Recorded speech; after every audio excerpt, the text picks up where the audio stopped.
పునరుత్థాన దినమున పవిత్రమైన మీ మందిరంలో మీరు మమ్మల్ని దర్శిస్తున్నందుకు వందనాలు. పరలోకపు తండ్రి, ఈ పరిశుద్ధ దినమున మీ పరిశుద్ధ వాక్యము ద్వారా మమ్మల్ని అందరినీ మీరు దర్శించండి. నా నోటి మాటలు, మా అందరి హృదయ ధ్యానములు మీ దృష్టికి అంగీకారమగునట్లుగా కృప చూపించి మమ్మల్ని దర్శించి మాతో మాట్లాడమని యేసు నామమున వేడుకొనుచున్నాం తండ్రి. ఆమేన్. హల్లెలూయా, హల్లెలూయా, హల్లెలూయా. దయచేసి అందరూ కూర్చోండి. మన ప్రభు అయిన యేసుక్రీస్తు నామమున మీకందరికీ శుభములు. ఈ పరిశుద్ధ పునరుత్థాన దినమున, ఈ పరిశుద్ధ ఆదివారం ఆరాధనలో ప్రభు బిడ్డలమైన మనం ఈ రీతిగా ఆ పరలోకపు తండ్రి సన్నిధిని చేరి ఆయనను స్తుతించి ఆరాధించుటకు ప్రభు ఇచ్చిన గొప్ప భాగ్యాన్ని బట్టి యేసయ్య నామానికే మహిమ చెల్లిస్తున్నాను. మత్తయి సువార్త 5వ అధ్యాయం 13వ వచనం నుండి 20వ వచనం వరకు అలా దేవుని వాక్యం చదవబడగా మనం విని ఉన్నాం. హల్లెలూయా. గత వారం మనం యేసు ప్రభు కొండ మీద బోధించినటువంటి ధన్యతలను గురించి మనం నేర్చుకున్నాం. ఎవరు ధన్యులు? భూమి మీద మనం ధన్యులం కావాలంటే దేవుని యొక్క వాక్యాన్ని వినాలి. ఆ వాక్య ప్రకారంగా జీవిస్తే మనం ధన్యులం అయిపోతాం. హల్లెలూయా, హల్లెలూయా. దేవుని యొక్క వాక్యం ఎంతో శ్రేష్టమైంది. ఆ వాక్యాన్ని ఎవరైతే నమ్ముతారో, ఆ వాక్యాన్ని ఎవరైతే విని పాటిస్తారో వారి ఎడల గొప్ప కార్యాలు ప్రభు చేస్తాడు. అది మాత్రమే కాకుండా దేవుడు మనల్ని ధన్యులు అంటున్నాడు.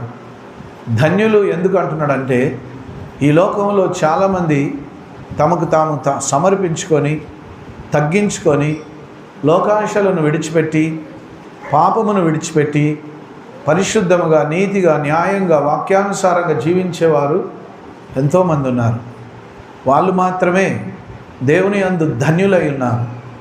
ఆ ధన్యత మనకు రావాలంటే మనం కూడా జ్ఞానం కలిగి దేవుని యొక్క వాక్యాన్ని విని ఆ వాక్య ప్రకారంగా మనం జీవించడమే దేవుని చిత్తమై ఉన్నది. హల్లెలూయా.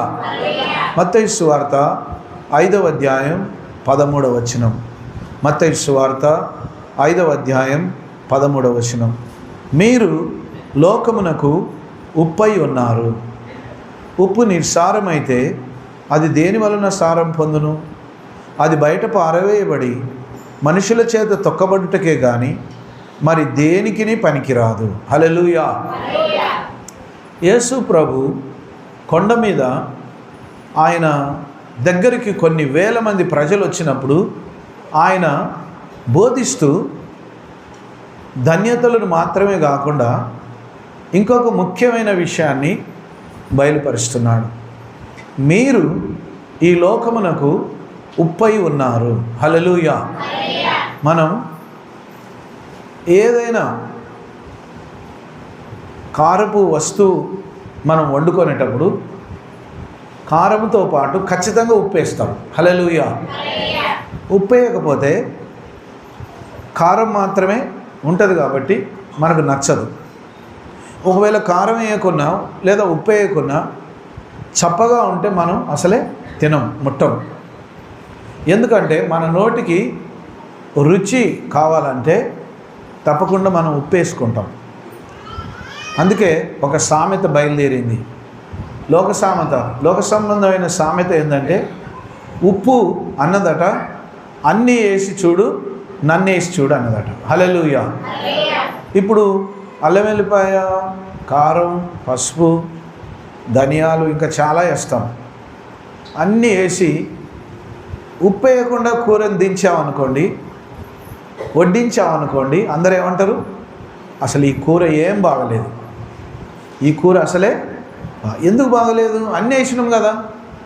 అన్నీ వేసి కూర వండితే బాగలేదు అంటున్నాం ఏంటంటే, అన్నిటికీ సహకారంగా నోటికి రుచికరంగా ఉండేది కేవలం ఉప్పు మాత్రమే. హల్లెలూయా. దేవుని వాక్యంలో ప్రభు ఏమంటుండంటే, ఈ లోకానికి మీరు ఉప్పు అయి ఉన్నారు. హల్లెలూయా. అంటే ఈ లోకంలో మన జీవితం రుచికరంగా ఉండాలి. హల్లెలూయా. ఎట్లుండాలి మన జీవితం? హల్లెలూయా. ఏమీ లేకున్నా కూడా ఉత్తదే గంజి అన్నం వండుకొని ఆ గంజి అన్నంలో పోసుకొని కొంచెం ఉప్పు వేసుకొని తినబుద్ధి అవుతుంది. హల్లెలూయా. ఎవరైనా తిన్నారా గంజి అన్నం? ఎప్పుడైనా తిన్నారా? గంజి అన్నం చాలా బాగుంటుంది. మేము విశాఖపట్నంలో బైబిల్ ట్రైనింగ్కి వెళ్ళినప్పుడు అక్కడున్న పల్లెటూరు ప్రాంతాలు అందరూ కూడా, సముద్రం పక్కన ప్రజలందరూ ఏం చేస్తారు తెలుసా? రోజు వాళ్ళు కూర వండుకోరు. ఆ సముద్రంలో పట్టిన చేపలు ఉంటాయిగా, ఉప్పు చేపలు, అవి నిప్పుల మీద కాల్చుకొని గంజి అన్నం వండుకొని ఆ గంజి అన్నంతో పాటు ఈ చేప ముక్కలు నంచుకొని తింటారు. అంతే, అదే భోజనం. కూర ఎప్పుడో ఒక్కసారి వండుకుంటారు, ఊరికే కూర వండుకోరు వాళ్ళు. ఎప్పటికీ గంజితో అన్నం తింటారు. హల్లెలూయా. హల్లెలూయా. దాంట్లో ఉప్పేసుకొని తింటే, గంజన్నం తింటే ఏం కాదు, మంచిగానే ఉంటుంది. ఆ గంజిలో మనం వండేటువంటి బియ్యం యొక్క ప్రోటీన్స్ అన్నీ పోతాయి. ఆ గంజినే అన్నంలో వేసుకొని తింటే ఆ ప్రోటీన్స్ అన్నీ వస్తాయి. హల్లెలూయా. ఇక్కడ ప్రాముఖ్యమైన విషయం ఏంటంటే, దేవుని బిడ్డలమైనటువంటి మనం ఈ లోకానికి ఉప్పు లాంటి వాళ్ళమాట. హల్లెలూయా.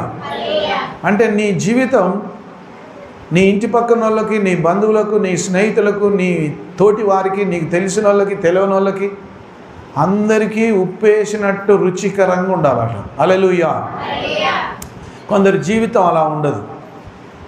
కొందరిని చూడగానే అబ్బో ఆమె నోరుకే దడవాలి, గయ్యాలది, నోరు తెరిచిందంటే పచ్చి బూతులు మాట్లాడి అందరిని తిడుతుంది. అమ్మో ఆమె జోలికి ఎవరు పోవద్దు, ఆయన జోలికి ఎవరు పోవద్దు.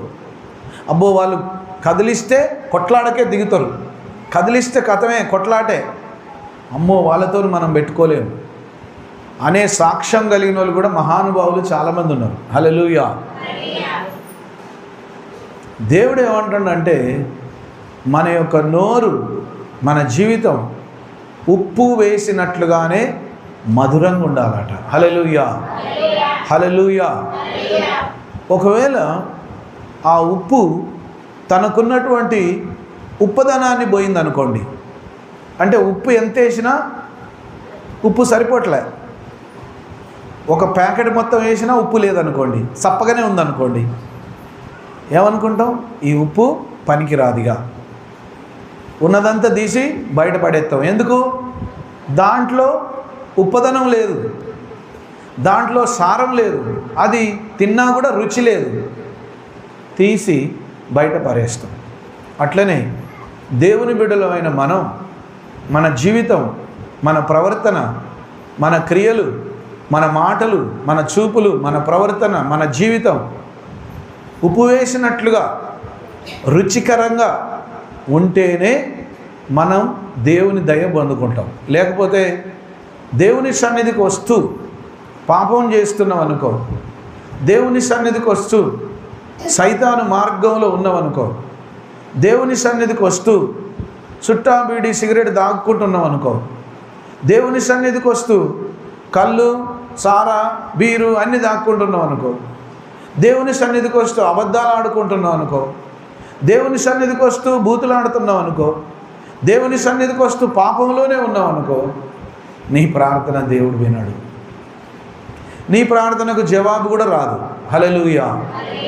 నీ ప్రార్థనకు జవాబు రాకపోయేసరికి ఏంటి, నేను దేవుణ్ణి నమ్ముకుంటే దేవుడు వాళ్ళకు సహాయం చేస్తాడు, నాకెందుకు సహాయం చేయట్లేదంటే, నీవు పాపములో ఉంటే దేవుడు నీతో మాట్లాడడు. పాపం లేని పరిశుద్ధ జీవితం, నీతిగల జీవితం, వాక్యానుసారమైన జీవితం కలిగి ఉన్నప్పుడే దేవుడు నీతో మాట్లాడతాడు, దేవుడు నిన్ను దర్శిస్తాడు, దేవుడు నీ ప్రార్థన ఆలకిస్తాడు. దేవుని దృష్టిలో మన జీవితం రుచికరమైనదై ఉండాలట. ఉప్పదనం లేకపోతే తీసి బయట ఎట్లా పారేస్తామో అట్లనే దేవుళ్ళో నువ్వు నిలకడగా ఉండకపోతే, దేవుళ్ళో పరిశుద్ధంగా జీవించకపోతే ఏనాడో ఒకరోజు సైతాను బట్టి నువ్వు దేవుని మందిరానికి రావు. ఇక దేవుని మందిరానికి రావు. హల్లెలూయా. ఈరోజు ఒక ఆయన ప్రార్థన చేయించుకుందానికి వచ్చాడు. వచ్చి ఏమంటాడంటే, అయ్యగారు దీన్ని నూనెను మంత్రిచ్చి అంటాడు. హల్లెలూయా. అప్పుడు నేను అన్నాను, ఇది మంత్రం కాదు బాబు, నీ హృదయాన్ని యేసయ్యకి ఇయ్యాలి, అప్పుడు నీ జీవితం దీవించబడుతుంది. ఇప్పుడు మందిరం ప్రార్థన జరుగుతుంది, నువ్వు మందిరంలో కూర్చోపో, నేను వచ్చి ప్రార్థన చేస్తాను అంటే, ఇంటికాడ కొంచెం పని ఉన్నది అయ్యగారు, మంత్రిచ్చి రాదు అన్నాడు. అంటే నేను అట్లా మంత్రిచ్చి ఇయ్యను. నీ హృదయం దేవునికి ఇవ్వకుండా ఈ నూనెతో నేను బాగు చేసుకుంటా నేను అనుకుంటే ఇక్కడ అది కుదరదు, ఇక్కడ యేసుప్రభు దగ్గర అది కుదరదు. ఇంటికాడ పని ఉందన్నగా వచ్చే వారం రాపో, ఆదివారం అని చెప్పిన. హల్లెలూయా. వచ్చే వారం ఇంటికాడ పని ఉందిగా నీకు, వచ్చే ఆదివారం మళ్ళీ కొబ్బరి నూనె పట్టుకొని మందిరానికి తీరికగా ఆ రోజంతా అక్కడ కూర్చొనేటట్టు రా అని చెప్పిన. హల్లెలూయా. ఎందుకంటే దేవుని సన్నిధికి, దేవుని ఎప్పుడైనా అవసరానికి ఉపయోగించుకోవద్దు. అవసరానికి ఉపయోగించుకోవటాలంటే నాకు అసహ్యం వేస్తుంది, మహా అసహ్యం. నా దేవునికి వ్యతిరేకంగా మాట్లాడినా, దేవుని అవసరానికి ఉపయోగించుకొని తర్వాత నా ఇష్టం వచ్చినట్టు పోతా అన్న అటువంటి వాళ్ళు అంటే నాకు మహా అసహ్యం. వాళ్ళని అసలే దగ్గరికే తీయను నేను. ఎందుకంటే దేవుని బిడ్డలు లాగానే ఉండాలి. అప్పుడే నీ ద్వారా, నీ క్రియల ద్వారా, నీ జీవితం ద్వారా, నీ సాక్ష్యం ద్వారా దేవుని నామానికి మహిమ వస్తుంది. దేవుని మందిరానికి వస్తూ నువ్వు పాపంలోనే ఉంటే, దేవుని మందిరానికి వస్తూ అబద్ధపు జీవితంలో రెండు విధాల నీ జీవితం ఉంటే నువ్వు దేవునికి పనికిరావు. అప్పుడు రుచికరంగా నీ జీవితం ఉండకపోతే తీసి బయట పారేస్తాం. అంతేనా? ఉప్పు పనికిరాదనుకో ఏం చేస్తాం? ఉప్పు పనికిరాదనుకో ఏం చేస్తాం? పడేస్తాం. ఇది ఎందుకు ఈ పనికిరాని ఉప్పు? ఇది అసలే రుచి లేదు, దీనివలన ప్రయోజనం లేదు. ప్రియమైన దేవుని బిడ్డ, దేవుని నమ్ముకున్న నీవు పాపము లేని పరిశుద్ధమైన జీవితం కలిగి ఉంటేనే నువ్వు ధన్యుడవు, ధన్యురాలు అవుతావు. నీ జీవితం ఉప్పు వేసినట్టు రుచికరంగా ఉంటుంది. హల్లెలూయా. లేకపోతే నువ్వు దేవుని నమ్ముకోకున్నా పర్వాలేదు. హల్లెలూయా. దేవుని దగ్గరికి రాకపోయినా పర్వాలేదు. హల్లెలూయా. ప్రార్థన చేసి అయ్యగారు మంత్రిచ్చాయి, ఈ అయ్యగారు నువ్వు మంత్రం వేసిస్తే బాగు చేయించుకుంటా, చర్చికి రాని ఏం రాను, అట్నుంచి అటే పోతా. అటువంటివాడు ఎందుకు దేవుని మందిరానికి? నేనన్నా లేదు, నీకు ఇంటికాడ పని ఉన్నప్పుడు వచ్చే వారం తీరిక చేసుకొని రా. హల్లెలూయా. బుద్ధిహీనులైన, అజ్ఞానులైన మనుషుల యొక్క బుద్ధులు ఎట్లుంటాయంటే, డాక్టర్ దగ్గర వెళ్ళడానికి దినమంతా రోజుల తరబడి ఆ డాక్టర్ దగ్గర పడిగాపులు కాసుకొని ఉంటారు. ఎన్ని డబ్బులైనా అక్కడ ఖర్చు పెడతారు, ఎన్ని డబ్బులైనా అక్కడ ఇచ్చేస్తారు.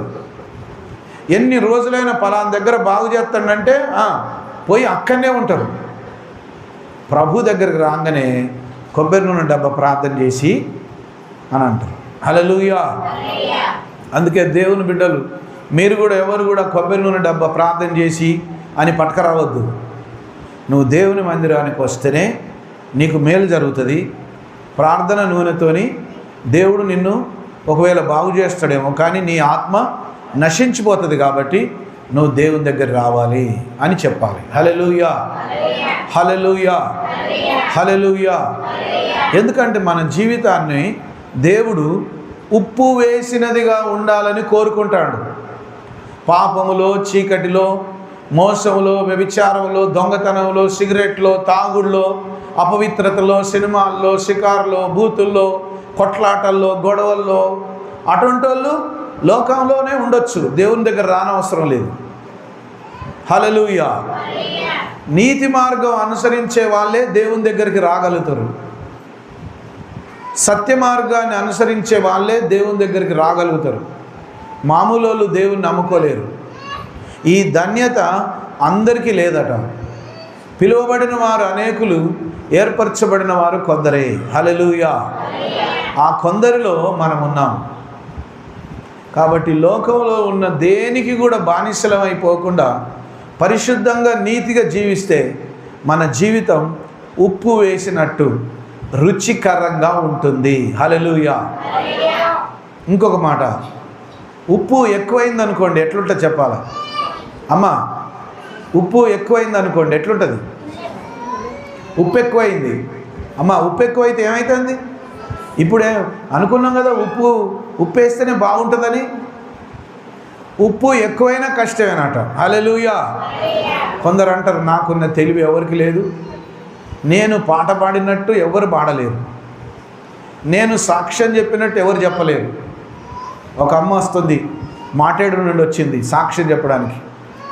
సాక్ష్యం చెప్పడానికి దూరం నుంచి ఆంధ్ర నుంచి వచ్చింది కదా సిస్టర్ పాపం అని కుర్చేసి కూసబెట్టి కుసో అని చెప్తే ఆమె వచ్చుడే అక్కడ పాస్టర్ గారిని తిడుతుంది. ఏమని? నా సాక్ష్యం విన్నోడు ఎవడైనా 100 రూపాయల కంటే తక్కువ ఇయ్యడు. ఆ సుప్పనాథోడు 40 రూపాయలే ఇచ్చి పంపించాడు నన్ను. ఎవరు? ఆ పాస్టర్ గారు సుప్పనాథోడట. ఆ పాస్టర్ గారు సాక్ష్యం విని 40 రూపాయలు ఇచ్చారు. అంటే నీ పని ఏమైనా ఇల్లు తిరిగి అడక తినడమే అన్నట్టు. సాక్ష్యం చెప్పి దేవుడు ఏమైనా బిచ్చగాడా? దేవుడి నామానికి అవమానకరంగా నీకు తెలిసిన 2 మాటలు చెప్పి ఇల్లు తిరిగి అడుక్కొచ్చుకుంటావా? మరి అట్లనే అయ్యగారు కూడా అడుక్కోవచ్చు కదా. దేవుడు చెప్తే ఇల్లు తిరిగి అడుక్కో అని చెప్పొచ్చుగా. దేవుని సేవకులు కూడా అట్లనే అడుక్కొని తినొచ్చుగా. అమ్మ ఇది ఎట్లనో ఉన్నది పోకడ అనుకొని, అమ్మ నువ్వు మందిరంలో పండుకొందు బా అని చెప్పిన. ఆ సంచి ఆడ పెట్టుకున్నది, తాళం తీసినాం.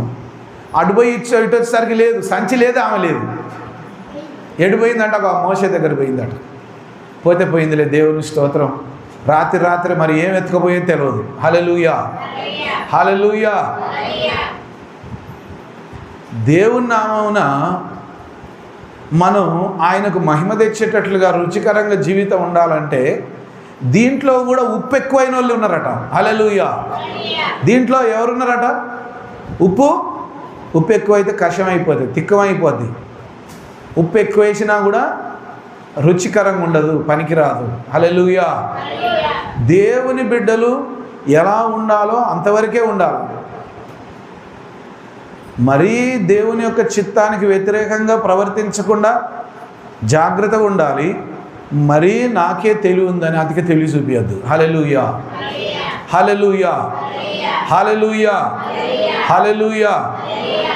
మన బిడ్డలు కొందరు ఎక్కడికో ప్రార్థన పోతారట, ఖమ్మం మీటింగ్ అంటారట, ఏదేదో అమ్మగారు అంటూ ఉంటుంది అప్పుడు. కానీ అట్లా సూచాయిగా వింట నేను. అక్కడికి పోతారట, ఇక్కడికి పోతారు. నేనంట వాళ్ళు అటెందుకు పోతారు ఇటెందుకు పోతారు అంటే నేనంట పోనీ ప్రార్థనకేగా పోయేది, ఎక్కడికి పోతారు?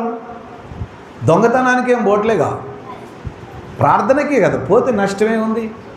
ఎక్కడికైనా పోవచ్చు. ఖమ్మమే పో, కరుణాపురమే పో, వరంగలే పో, బెల్లంపల్లి, ఎక్కడికైనా పోతే ఏం పర్వాలేదు.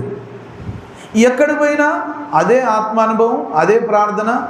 కాకపోతే నీ డబ్బులు ఖర్చు అవుతాయి. హల్లెలూయా. ఛార్జీలకు డబ్బులు ఖర్చు అవుతాయి తప్ప ఏం ఉండదు. హల్లెలూయా.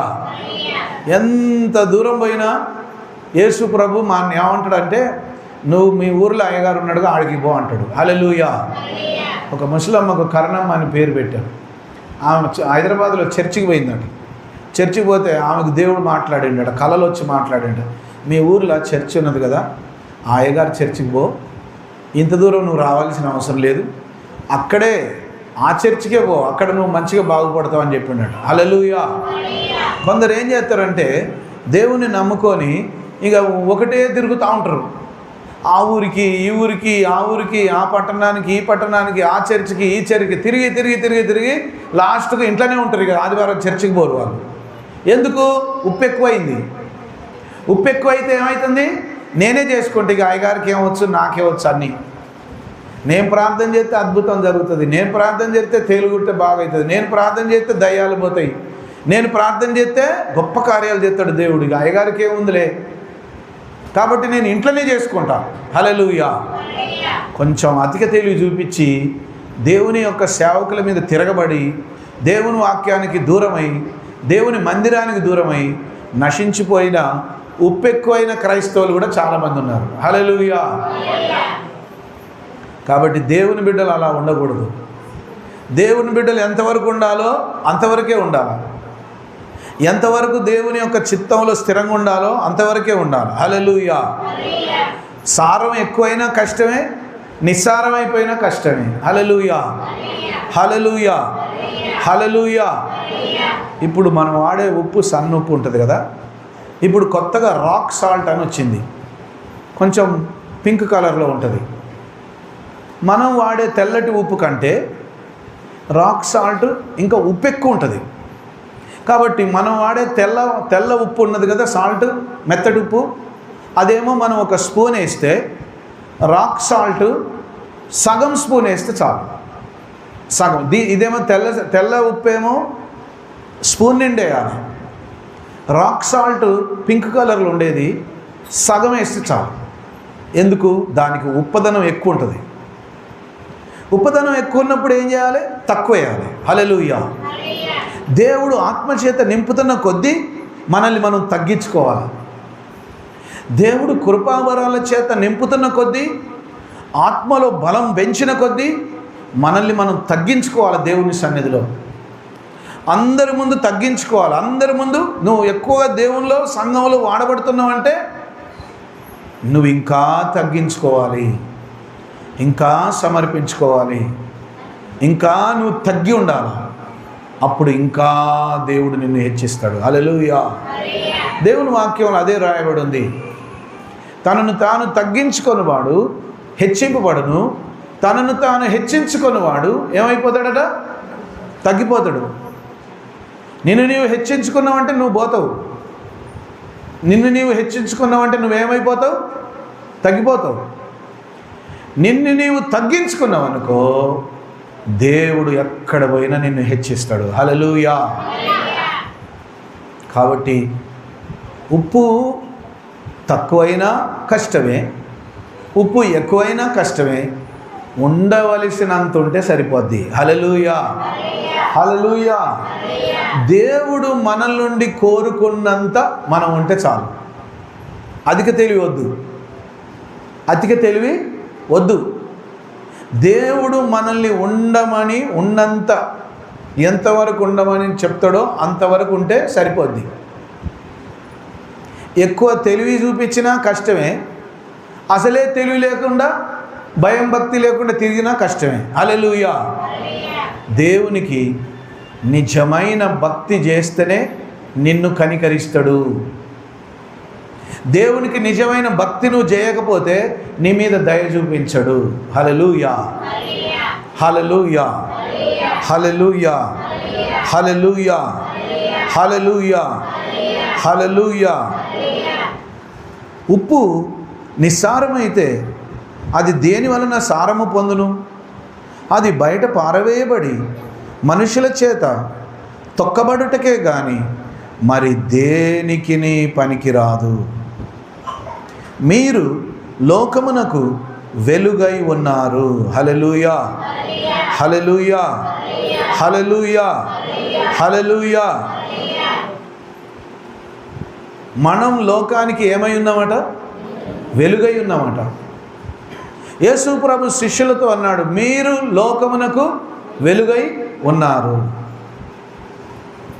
ఇప్పుడు శిష్యులు ఆయన చెప్పిన మాట విని లోకమంతటికి ఆయన వెలుగును అందించారు. హల్లెలూయా. అట్లనే మనం కూడా ఈ లోకంలో ఉన్న మనుషులకు, చీకటిలో ఉన్న మనుషులకు, పాపములో ఉన్న మనుషులకు వెలుగును ఇవ్వాలి. హల్లెలూయా. హల్లెలూయా. మనము ఈ లోకానికి వెలిగిచ్చే వాళ్ళమై ఉన్నాము. మనుషులందరూ పాపములో, చీకటిలో, విగ్రహారాధనలో, దుష్టత్వములో, మూర్ఖత్వంలో, తెలివి తక్కువతనంలో, అజ్ఞానంలో నశించిపోతున్నారు. దేవుడెవరో చాలామందికి ఇంకా తెలియదు. సత్యమైన దేవుడెవరో ఇంకా చాలామందికి తెలియదు. నేను నమ్మిందే నా దేవుడు అనుకొని అదే రాయిని, అదే బొమ్మను, అదే జంతువును, అదే పక్షిని, అదే జలచరాలను వాటినే మొక్కి ఇవి మా దేవుళ్ళు అనుకొని పూజిస్తున్నారు. కానీ దేవుని వాక్యం చెప్తుంది, నేను తప్ప వేరొక దేవుడు లేనే లేడు. నేనే నిజమైన దేవుడను, నేను తప్ప వేరొక దేవుడు లేనే లేడు అని ప్రభు చెప్పాడు. కాబట్టి ఆయన నమ్ముకున్న నీవు ఆయన తప్ప వేరొక దేవుడు లేడని తెలుసుకున్నాక ఆయన నీతిలో, ఆయన పరిశుద్ధతలో, ఆయన చూపించిన మంచి మార్గంలో నువ్వు నేను మన అందరం నడవాలి. హల్లెలూయా, హల్లెలూయా. కొందరు ఏమంటారంటే ఉండు, కొంచెం సమయం ఇద్దాం, కొన్ని రోజులు మంచిగా మారుతాడేమో చూద్దాం, మారుతుందేమో చూద్దాం, దేవుని సన్నిధికి వస్తుందేమో చూద్దాం. అట్లా దేవుని వాక్యం తెలిసి కూడా దేవునికి దూరం అయిపోయేటోళ్ళని దేవుడు తిరిగి రావాలని చూస్తాడు. కానీ సైతానుడు మహా మోసకరమైన వాడు కాబట్టి దేవుని సన్నిధికి రానియకుండా మోసపరిచి దూరపరచాలని ప్రయత్నం చేస్తాడు. కాబట్టి దేవుని బిడ్డలమైన మనం, ఈ లోకానికి వెలిగిచ్చేటువంటి మనమే, ఈ లోకానికి వెలిగిచ్చే మనమే పాపంలో ఉన్నామనుకో, ఈ లోకానికి వెలిగిచ్చే మనమే చీకట్లో నడిచినామనుకో, ప్రయోజనం ఏముండదు. మన జీవితం కూడా చీకటి అయిపోద్ది. కాబట్టి వెలుగులో మనం ఉండాలి. అందుకే అంటాడు, మీరు లోకమునకు వెలుగై ఉన్నారు, కొండ మీద నుండి పట్టణము మరుగై ఉండనేరదు. హల్లెలూయా. గుట్ట మీద ఏదైనా గుడి కట్టారనుకో, ఊరిలో ఉన్న అందరికీ కనబడుతుంది. అవునా కదా? విజయవాడలో, గుంటూరులో కొన్ని ప్రాంతాలు వెళ్ళి చూస్తే అక్కడ గుట్ట మీద చర్చిలు కట్టి ఉంటాయి. ఆ గుట్ట ఎక్కి చూస్తే ఆ చర్చి దగ్గర పోతే ఊరు మొత్తం కనబడుతుంది. ఆ ఊరిలో నుంచి గుట్టకెళ్ళి చూస్తే ఆ చర్చి కనబడుతుంది. హల్లెలూయా. కొండ మీద కట్టబడింది కాబట్టి కిందున్న వాళ్ళందరికీ కనబడుతుంది. హల్లెలూయా. మన జీవితం కూడా కొండ మీద కట్టబడిన పట్టణం వలె ఉండాలట. హల్లెలూయా. నీ వాడలో, నీ బజార్లో నీ ప్రార్థనలు విని, నీ బజార్లో నువ్వు నీ యొక్క దేవుని యొక్క శక్తి ఆ చుట్టుపక్కల వాళ్ళందరికీ తెలవాలి. అమ్మో, ఆ యేసు ప్రభుని నమ్ముకుంటే అగో ఆ అక్కలాగా ఉంటారట. ఆ దేవుని బిడ్డలు ఎట్లున్నారు చూడు, వాళ్ళు ఎట్లా ప్రార్థన చేస్తారు, ఎంత నీతిగా బ్రతుకుతారు, ఎంత పరిశుద్ధమైన జీవితం. మనలాగా వాళ్ళు తిరగరు, మనలాగా వాళ్ళు పాపం చేయరు, మనలాగా వాళ్ళు దొంగలు కాదు, మనలాగా వాళ్ళు తాగుడు, తినుడు, తిరుగుడు ఇచ్చి ఇవన్నీ ఉండవు. యేసు ప్రభు నమ్ముకున్న వాళ్ళు చాలా నీతిగా ఉంటారు, పరిశుద్ధంగా ఉంటారు. హల్లెలూయా. కొండ మీద కట్టబడిన పట్టణం మరుగై ఉండనేరదట. జీవంగల దేవుని నమ్ముకున్న నీవు నీ వాడలో, నీ ఊరిలో ప్రకాశిస్తూ ఉండాలట, వెలిగిస్తూ ఉండాలట. పట్టణం మరుగై ఉండనేరదు, మనుషులు దీపం వెలిగించి కొంచెము కింద పెట్టరు కానీ. హల్లెలూయా. మనుషులు దీపం వెలిగించి ఎక్కడ పెడతారమ్మా? కొంచెం కింద పెడతామా? మనం బిందె కింద పెడతామా? చెప్పండి. దీపం వెలిగించి ఎవరైనా బిందె కింద పెడతారా? కొంచెం అంటే చిన్న కుండ లాంటిది ఉంటుంది కదా బిందె, ఆ బిందె కింద పెడతామా? దీపం వెలిగించి పెట్టాం. మనం ఎంత ఎత్తులో పెడితే అంత వెలిగిస్తుంది. కాబట్టి దీపం వెలిగించి మనం దీప స్తంభం మీదనే పెడతాం. అంటే మనం కరెంటు దీపాలైనా ఏవైనా సరే పైన ఏర్పాటు చేయాలి. హైట్లో, ఎత్తులో పెడితేనే వెలుగు బాగిస్తాయి. అన్ని ట్యూబ్ లైట్లు కింద పెట్టినాం అనుకోండి, వెలిగియదు. అక్కడ అది ఉన్న కానే వెలుగు ఉంటుంది. పైన పెడితే పైనుంచి అవి వెలుగంతా ఇస్తాయి. హల్లెలూయా. అట్లనే దేవుని బిడ్డలమైన మన జీవితం దీపస్తంభం మీద పెట్టబడిన దీపం వలె ఉండాలట. హల్లెలూయా. అంటే నువ్వు దారిలో పోతా అంటే నిన్ను చూసి, వామ్మో యేసు ప్రభు బిడ్డ, వామ్మో వీళ్ళు ఏ పాపం లేని బిడ్డలు, నీతిగా పరిశుద్ధంగా వాళ్ళ దేవుడు అంతే, ఈ బిడ్డలు కూడా అంతే అని నిన్ను గురించి గొప్ప సాక్ష్యం చెప్పుకునేటట్టు ఉండాలి. నీ వెలుగు అందరికీ ప్రకాశించాలి. హల్లెలూయా, హల్లెలూయా. మనుషులు దీపం వెలిగించి కొంచెం కింద పెట్టరు, కానీ అది ఇంట నుండి వారందరికీ వెలిగించుటకై దీపస్తంభం మీదనే పెట్టుదురు. హల్లెలూయా, హల్లెలూయా, హల్లెలూయా. దేవుడు తన యొక్క రక్షణ భాగ్యమును, దాని యొక్క వెలుగును మనకు అనుగ్రహించి ఆరిపోయిన మన జీవితాలను వెలిగించాడు. హల్లెలూయా. ఇప్పుడు మనం దేవుని వెలుగు చేత వెలుగుతున్నాం.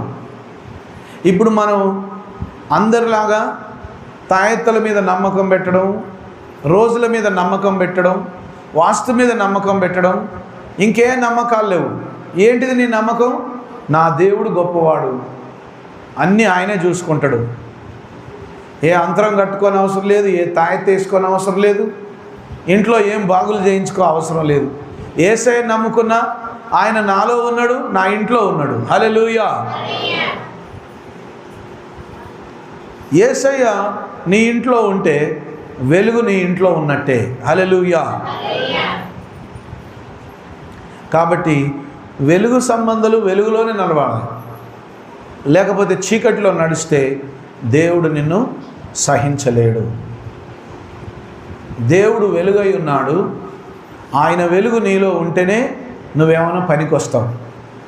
ఆయన వెలుగును పొందుకొని కూడా చీకట్లో నడిచినవనుకో, నువ్వు అబద్ధికుడివి, అబద్ధికురాలివై దేవుని వెలుగు నీలో ఉండకుండా దేవుని వెలుగు తొలగిపోయితే నువ్వు నశించిపోతావు. హల్లెలూయా. ఒక్క అగ్గిపుల్లతోని అడవి అంతా కాలబెట్టవచ్చు, అవునా కదా? అడవి అంతా కాలబెట్టాలంటే ఎన్ని అగ్గిపుల్లలు కావాలి? ఒక్కటే అగ్గిపుల్ల చాలు. అడవంతా కాలబెట్టాలంటే, అడవంతటిని కాలబెట్టడానికి ఒక్కటే అగ్గిపుల్ల చాలు. కాబట్టి నువ్వు నీ దేవుని సాక్ష్యాన్ని నిలబెట్టడానికి నువ్వు ఒక్కడివే నీ తండలో, నువ్వు ఒక్కదానివే నీ ఊరిలో సరిపోతావు. ఓ మా వాళ్ళు చాలామంది నమ్ముకోలేదు, నేను చెప్తే ఎవరు వినరు, లేదు. నువ్వు ఒక్కడివే, నువ్వు ఒక్కదానివే దేవుని కొరకు నిలబడవచ్చు. ఎందుకు? నిజమైన దేవుని పక్షంగా నువ్వు నిలబడుతున్నావు. సత్యమైన దేవుని పక్షంగా నువ్వు నిలబడుతున్నావు. ఎంతమంది ఉన్నా నువ్వే గెలుస్తావు. ఎందుకు గెలుస్తావు? నువ్వు నమ్ముకున్న దేవుడు నిజమైన వాడు. హల్లెలూయా.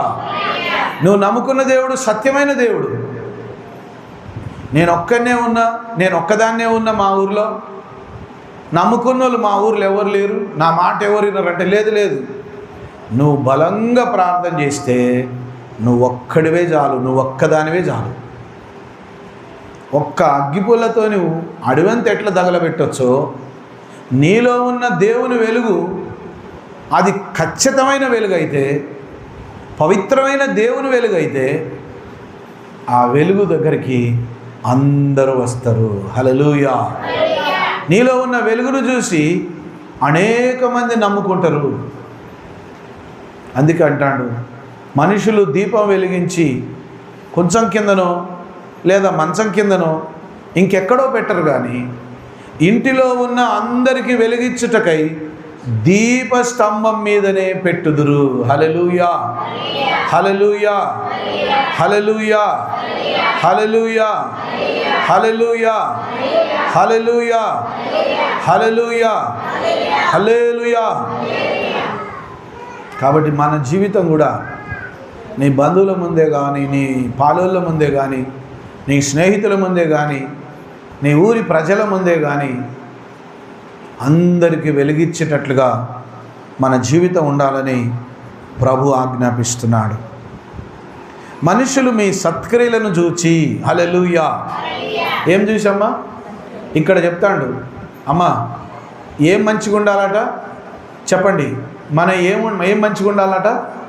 క్రియలు మంచిగా ఉండాలట. హల్లెలూయా.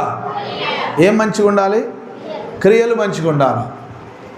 మన మాట మంచిగా ఉండాలి, మన నడవడి మంచిగా ఉండాలి, మన ప్రవర్తన మంచిగా ఉండాలి. మనం చేసే ప్రతిదీ కూడా దేవునికి మహిమకరంగా ఉండేటట్లు నీతిగా పరిశుద్ధంగా వాక్యానుసారంగా ఉంటేనే దేవుడు నిన్ను కనికరిస్తాడు. దేవుడు నీ ప్రార్థన వింటాడు. ఎందుకంటే దేవుడు నిన్ను వెలిగించాడు. హల్లెలూయా. దేవుడు ఏం చేశాడు? మనల్ని వెలిగించాడు. ఆయన వెలుగు చేత మనం నింపబడి ఉన్నాం. ఆ వెలుగును లోకంలో ఉన్న వారందరికీ ప్రసరింపజేయాలి. ఇక్కడ దేవుని వాక్యంలో అంటాడు, ఇదిగో మనుషులు మీ సత్క్రియలను చూచి పరలోకమందున్న మీ తండ్రిని మహిమపరచునట్లు వారి ఎదుట మీ వెలుగు ప్రకాశింపనీయుడి. హల్లెలూయా. మనుషులు మీ యొక్క సత్క్రియలను చూసి, మీ యొక్క మంచి క్రియలను చూసి పరలోకమందున్న మీ తండ్రిని మహిమపరచునట్లు మనుషుల ఎదుట నీ దేవుని వెలుగును ప్రకాశింపజేయుమని ఆజ్ఞాపిస్తున్నాడు. హల్లెలూయా. చెప్పండి, హల్లెలూయా, హల్లెలూయా, హల్లెలూయా, హల్లెలూయా, హల్లెలూయా. యేసు ప్రభుని నమ్ముకొని మారు మనసు పొంది దేవుని పేరు పెట్టుకొని బాప్తీసం తీసుకొని అన్నీ బాగానే ఉన్నాయి. ఇంకా నువ్వు పాపంలోనే ఉన్నావనుకో, ఇంకా నువ్వు చీకటిలో ఉన్నావనుకో, ఇంకా పాత అలవాటు నువ్వు వదిలిపెట్టట్లేదనుకో, యేసయ్య దగ్గర రాకముందు పాపంలో ఉన్నావు. ఒకప్పుడు తాగుబోతుగా ఉండొచ్చు, ఒకప్పుడు సిగరెట్ తాగుతుండొచ్చు, ఒకప్పుడు గుట్కా అలవాటు ఉండొచ్చు, నోరు తెరిస్తే అన్ని బూతులే ఉండొచ్చు, ఒకప్పుడు నువ్వు దొంగవై ఉండొచ్చు, ఒకప్పుడు నువ్వు పాపంలో తిరుగుబోతువై అపవిత్రతలో జీవిస్తుండొచ్చు. ప్రభు దగ్గరికి వచ్చినాక నీతిగా పరిశుద్ధంగా జీవిస్తేనే నీ ప్రార్థన దేవుడు వింటాడు. దేవుడు నిన్ను వెలిగించింది అందరికీ వెలిగియడానికి. హల్లెలూయా. అంటే నిన్ను చూసి అందరూ దేవుని మందిరానికి రావాలి. నీ సాక్ష్యం విని, నీ మాటలు విని, నీ ప్రవర్తన చూసి, ఓ యేసు ప్రభు ఇంత గొప్ప దేవుడా, యేసు ప్రభు ఇంత మహిమ గలవాడా, కాబట్టి నేను కూడా నమ్ముకుంటాపా, నేను కూడా యేసయ్య మందిరానికి వస్తా అని ఆశతో జనాలు వచ్చేటట్లుగా ఉండాలి. హల్లెలూయా. నీ సాక్ష్యం చాలా ముఖ్యమైంది. దేవుడు నిన్ను వెలిగించాడు. ఆ వెలుగు ఈ లోకంలో ప్రసరింపజేయడానికే మనల్ని వెలిగించాడు. హల్లెలూయా. యేసుక్రీస్తు ప్రభు ఈ లోకానికి వెలుగుగా వచ్చాడు. యేసుక్రీస్తు ప్రభు ఈ లోకానికి వెలుగుగా వచ్చాడు. ఆయన వెలుగుగా వచ్చి ఈ లోకంలో ఉన్న మనకు తన వెలుగునిచ్చాడు. హల్లెలూయా. ఆయన వెలుగులో సాగిపోవడానికే దేవుడు నిన్ను, నన్ను, మనందరినీ వెలిగించాడు. ఆయన వెలుగులో నిత్యం మనం సాగిపోదుముగాక. మోకరించండి, ప్రార్థన చేసుకుందాం.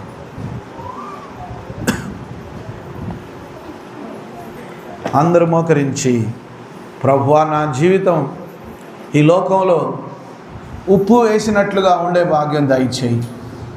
ప్రభువా నా జీవితం ఉప్పు వేసినట్లుగా రుచికరంగా ఉండే భాగ్యం దయచేయి. ఉప్పు తక్కువైనా కష్టమే, ఉప్పు ఎక్కువైనా కష్టమే.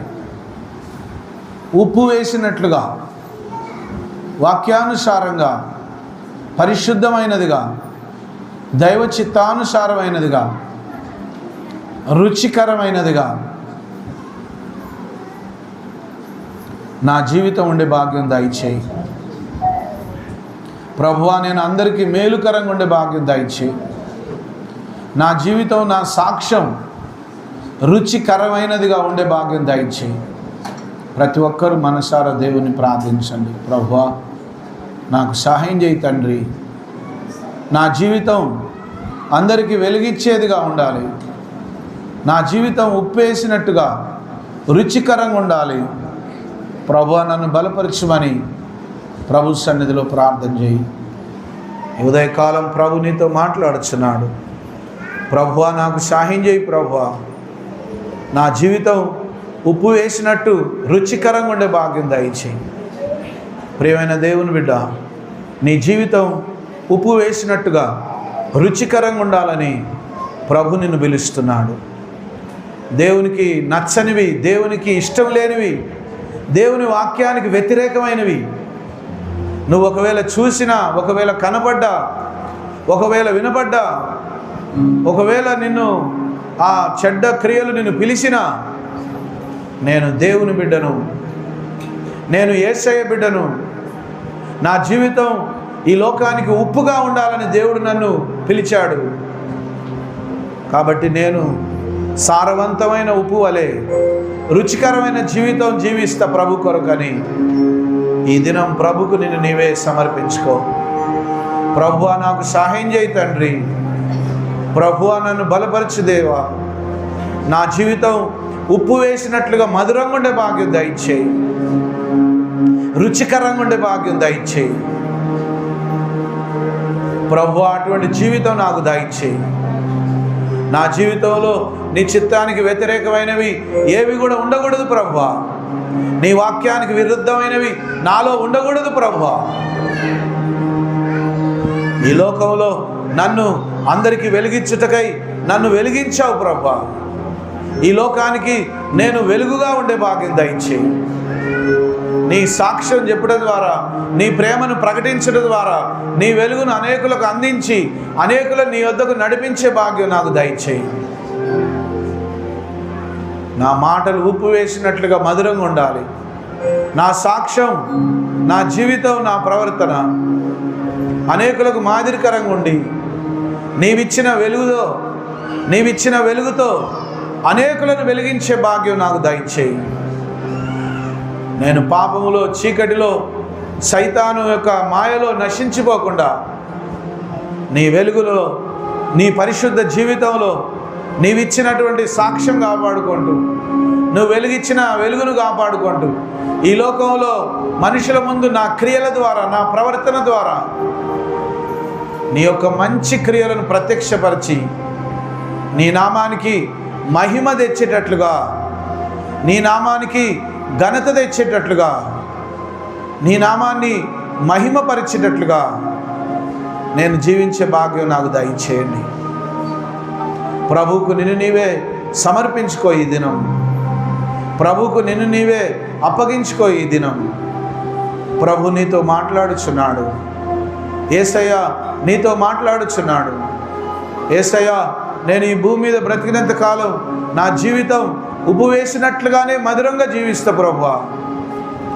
ఈ భూమి మీద బ్రతికినంత కాలం నువ్వు నన్ను వెలిగించిన రీతిగా నీ వెలుగులో నేను సాగిపోతా ప్రభువా.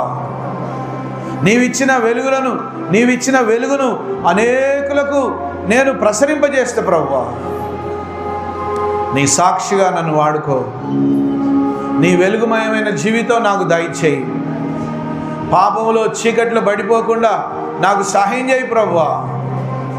ప్రతి ఒక్కరూ ఈ దినం ప్రభుకు సమర్పించుకోండి. నాయనా, నాకు సహాయం చేయి ప్రభువా. నన్ను బలపరచు ప్రభువా. నీ కృపలో నన్ను స్థిరపరచు దేవా. నీ వెలుగు చేత నింపబడి మనుషుల ముందు నా యొక్క సత్క్రియలను చూపించడం ద్వారా పరలోకమందున తండ్రి నీ నామానికి మహిమ తెచ్చే సాక్ష్యం నాకు దయచేయి. నీ వాక్యాన్ని విని ఆ వాక్య ప్రకారంగా జీవించే భాగ్యం నాకు దయచేయి తండ్రి. నీ చిత్తానికి వ్యతిరేకమైన పనులు నాలో జరగకుండా నా మీద దయ చూపించు తండ్రి అని ప్రభు సన్నిధిలో ప్రార్థించుకో. పరిశుద్ధుడైన మా తండ్రి, మహోన్నతుడైన మా దేవ, ఈ పరిశుద్ధ పునరుత్థాన దినమున నీ పరిశుద్ధ వాక్యము ద్వారా మమ్మలను మీరు దర్శించిన విధానాన్ని బట్టి వందనాలు ప్రభువా. ఈ లోకమునకు మేము ఉప్పై ఉన్నామని నువ్వు చెప్తున్నావు. ఉప్పు నీ సారం అయితే అది దేనివల్ల సారం పొందును? అది బయట పారవేయబడి మనుషుల చేత తొక్కబడుటకే కానీ మరి దేనికి పనికిరాదని నీ వాక్యం చెప్తుంది. పనికిరాని జీవితం మాకొద్దు ప్రభువా. నువ్వు ఉపయోగించుకోలేనటువంటి జీవితం మాకు అవసరం లేదు. రుచి లేనటువంటి బ్రతుకు మాకొద్దు ప్రభువా. మేము రుచికరంగా బ్రతికే భాగ్యం దయచేయండి. మా మాటలు, మా క్రియలు, మా ప్రవర్తన ఉప్పు వేసినట్టు రుచికరంగా ఉండే భాగ్యం దయచేయండి. మరియు మీరు ఈ లోకానికి వెలుగై ఉన్నారని చెప్పావు. ప్రభువా, నీ వెలుగు పొందుకున్న మేము మళ్ళీ చీకటిలో నడవకుండా, చీకటిలో పడిపోకుండా, పాపములో నశించిపోకుండా నీవిచ్చిన వెలుగును కాపాడుకుంటూ భూమి మీద అనేక మందిని వెలిగించే బిడ్డలముగా, దీప స్తంభం మీద ఉన్న దీపం వలె అందరికీ వెలుగిచ్చే బిడ్డలంగా, నీ వెలుగును లోకానికి ప్రసరింపజేసే బిడ్డలంగా, మా సత్క్రియల ద్వారా, మా ప్రవర్తన ద్వారా పరలోకమందున్న తండ్రికి మహిమ తెచ్చేటట్లుగా మేము జీవించే భాగ్యం మాకు దయచేయండి. ప్రభువా, ఈ దినం మీ పరిశుద్ధమైన వాక్యం ద్వారా మాతో మాట్లాడినందుకు వందనాలు. నీ వాక్యం ద్వారా మమ్మల్ని దర్శించినందుకు వందనాలు. కేవలం మేము వినేవారమై మాత్రమే ఉండకుండా ఆ వాక్య ప్రకారంగా జీవించే భాగ్యం మాకందరికీ దయచేసి ఈ దినం మీ పరిశుద్ధ వాక్కు ద్వారా మమ్మల్ని బలపరిచినందుకు, మాతో మాట్లాడినందుకు మీకే వందనాలు చెల్లిస్తూ యేసు ప్రభు నామమున వేడుకొనుచున్నాం తండ్రి. ఆమేన్, ఆమేన్, ఆమేన్.